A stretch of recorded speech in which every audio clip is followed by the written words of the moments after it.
사랑합니다. 아브라함은 하나님의 부르심을 받고 가나안에 들어왔습니다. 기근을 만나서 애굽으로 내려갔는데 자신의 아내가 너무 아름다웠기 때문에 그곳에서 거짓말을 해야 했습니다. 그러나 그 가정을 사랑하셨던 전능하신 하나님은 당신의 전능하심을 통해 애굽 왕 바로를 막아주셨고 아브라함과 사레를 지켜주신 일이 있습니다. 후에 가나안 땅에 전쟁이 났는데 하나님은 아브라함이 롯을 구원할 수 있게 도와주셨습니다. 아브라함은 몰랐어요. 멜기세덱이라는 사람이 와서 전능하신 여호와가 너를 도와서 롯을 구원하셨다라고 말씀하셨습니다.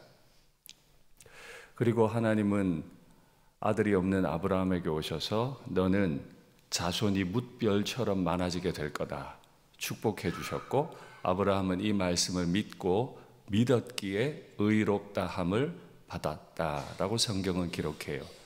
그리고 비로소 하나님은 아브라함에게 언약을 베푸셨고, 아브라함은 그 약속을 받은 이후에 새를 쪼개어서 주님 앞에 제사를 지냈고, 하나님은 아브라함에 드린 그 제물 가운데 임재해 주셨습니다. 지난 하나님과 아브라함과의 관계를 가만히 읽다 보면 참 부럽기도 하고 아름답기도 합니다. 나는 부족해도 하나님이 얼마나 나를 알뜰히 지켜오셨는지, 내가 참 부족했지만 하나님 말씀 하나 딱 믿은 것을 내게 의로 여겨주시는지, 내가 하나님 앞에 작은 예물 드린 것에도 하나님은 받으시고 반응해 주시는지, 이런 걸 살피면 참 좋겠어요. 그런데 이런 삶에도 현실의 결핍이 나타납니다. 아브라함의 아내 사레가 출산하지 못하였더니, 하나님과 참 아름다운 관계 가운데 있는 가정이지만 그 가정에도 결핍이 있습니다. 근데 너무 큰 결핍이에요. 출산하지 못했어요. 하나님의 약속을 의심은 하지 않았을까요? 그래서 사라는 생각합니다. 내 여종에게 들어가라. 여호와께서 내게 출산을 허락하지 아니하셨으니 소원입니다. 내 여종 하가를 품으시고 그를 통해 내가 아들을 얻게 하십시오. 우리는 분명히 믿습니다. 하나님이 허락하지 않으셨기 때문에 사레는 임신하지 못한 게 맞습니다. 하나님이 허락하지 않는데 어떻게 임신이 되겠어요? 사레의 말이 틀린 건 아니에요. 그러나 반만 맞아요. 아직까지 허락하지 않으신 건 맞아요. 앞으로도 허락하지 않으실까요? 앞으로도 허락하지 않으실까요? 애굽 왕 바로의 손에서 건지신 하나님이, 가나안 전쟁에서 아브라함을 도와 롯을 건져내신 하나님이, 아들 하나 없지만 너의 자손을 뭇별처럼 만들어주마 약속하신 하나님이 앞으로도 사레에게 아들 하나 주지 않으실까요? 사레의 현실 인식은 틀렸다고 할 수는 없지만 반만 맞아요. 그러나 반만 맞기 때문에 그의 인생에 대한 적용은 틀렸어요. 하가를 통해 아들을 얻는 건 하나님의 뜻이 아니었어요.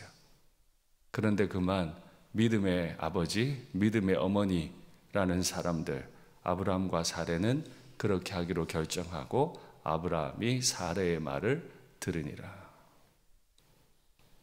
들을 게 따로 있지. 들을 게 따로 있지. 남편은 아내의 말을 잘 들어야 되는 줄로 믿습니다. 그러나 들을 게 따로 있어요. 여보, 뭇별처럼 많게 해주신다고 하셨잖아. 바로의 손에서도 구원하셨고 가나안 전쟁 통해서도 우리 가정을 지키셨는데 주실 거다. 당신 마음 힘든 거 알겠는데 주실 거다. 이 말을 못하는 거예요. 그런 아내의 말을 듣는 게 괴로웠을까요? 아니면 아내만큼 괴롭지 않았으니까 아들을 핑계하고 여종을 품에 안았던 걸까요? 사레가 그의 여종 하가를 그의 남편 아브라함에게 준 때는 그들이 가나안에 거주한 지 10년 후였더라 라고 기록해요. 이 한 문장이 제 가슴을 너무 아프게 했어요. 자기 남편에게 자기의 몸종, 자기의 여종을 그의 남편 아브라함에게, 아브라함은 누구예요? 내 남편이에요. 내 남편의 품에 여종을 안긴 마음이 어땠을까요? 좋았을까요? 그렇게라도 아들 하나 얻으면 되는 걸까요? 여성으로서, 아내로서 질투는 없었을까요? 마음이 어렵진 않았을까요? 그런데 그렇게 그 두 분이 행동한 때는 그들이 가나안에 거주한 지 10년 후였다.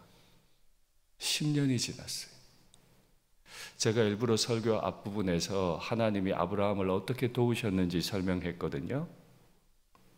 지난 10년 동안 하나님은 아브라함의 가정을 일일이 도우셨습니다.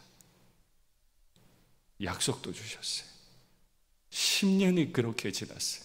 하나님과 10년을 교제했는데, 제가 너무 부러워할 만큼 아브라함은 하나님과 교제했는데 아브라함과 사라는 아직 자라지 않네요.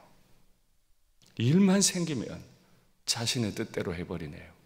일만 생기면. 그들이 결정한 이 결정은 하나님의 약속에 위배되었기 때문에 반드시 아픔을 가져올 겁니다. 기억하십시오. 크든 작든 죄는 반드시 아픔을 가져옵니다.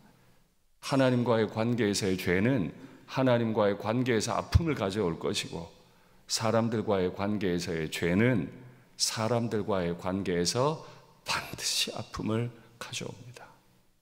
죄 지음을 무서워하셔야 돼요. 죄의 결과를 무서워하셔야 돼요.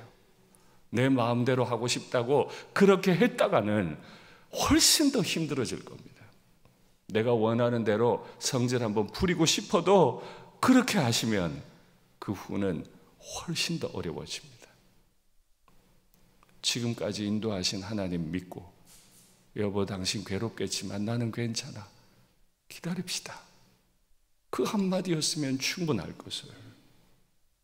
네 자손을 뭇별처럼 많아지게 해주마, 그걸 믿어서 의롭다 여김을 받았던 아브라함이 왜 아내의 말에 그렇게 흔들려가지고 하나님의 법을 따르지 않았는지, 반드시 이건 아픔을 가져올 겁니다. 영락없이 하갈은 임신했죠. 하갈이 자신의 임신함을 알고 자신의 여주인 사례를 멸시하였더라. 참 동서고금을 막론하고 이 막장 상황은 변함이 없어요. 동서고금이에요. 이 막장은 피해가질 않아. 내가 심은 그 욕심은 반드시 죄를 가져오고 그 죄는 반드시 사망으로 나타날 겁니다. 여종의 멸시를 받았으니 여주인의 마음이 편할 리가 없잖아요. 아내의 자격을 가지고 남편에게 또 얘기합니다. 아니 자기가 줬잖아. 멀쩡하게 있는 남편에게 와서 내가 소원합니다. 내 종 하갈을 품어서 아들을 낳으십시오. 본인이 말했잖아. 근데 왜 지금 남편한테 와가지고 하갈이 날 멸시한다고 왜 욕합니까? 그럼 안 할 줄 알았습니까? 죄 지으면 아픔이 없을 줄 알았습니까? 원망을 해대니 아브라함이 얼마나 힘들었을까요? 골치 아팠겠죠. 이미 애는 낳았고 두 사람 관계는 안 좋고 이거 어떻게 정리할까요? 정말 멋진 대답을 아브라함이 하죠. 당신의 여종은 당신의 수하에 있으니 당신 눈에 좋을 대로 행하십시오 하니까 사레가 하갈을 학대하니라. 너무 공포스러운 가정 아니에요? 여종은 여주인을 멸시를 하고 여주인은 여종을 학대를 하고 남편은 수수방관이에요. 여종 당신 거잖아요. 마음대로 하세요. 지난 10년 동안 하나님과 교제한 결과가 이겁니까? 하나님이 도와주신 아브라함 가정의 결정이 이겁니까? 이제 곧 그의 이름이 아브라함, 사라, 열국의 아버지, 열국의 어머니로 바뀌어야 되는데, 믿음의 조상이라는 타이틀을 받아야 되는데, 이들이 하는 행동의 수준이 이 정도입니까? 기억하십시오. 하나님의 뜻에 부합하지 않은 말과 행동, 곧 죄는 반드시 그 가정에 아픔을 가져오고야 말 겁니다. 말씀을 맺겠습니다. 사라의 고통을 이해할 수 없는 것은 아니지만 사라는 자신을 내게 준 그 범위를 넘어선 결정을 했습니다. 하갈 역시도 주제 넘었습니다. 교만했습니다. 아브라함 역시 자신이 말할 수 없는 것을 말하고 무책임하게 행동했습니다. 그 결과는 반드시 아픔이었습니다. 어떤 죄의 유혹이 있더라도 지금까지 나를 살아오게 하신 분, 하나님의 도우심을 기대하고 믿음으로 살아야지 죄 짓지 않으시면 좋겠습니다. 믿음으로 살 때 반드시 은혜 베푸시고 승리하게 하실 줄 믿습니다.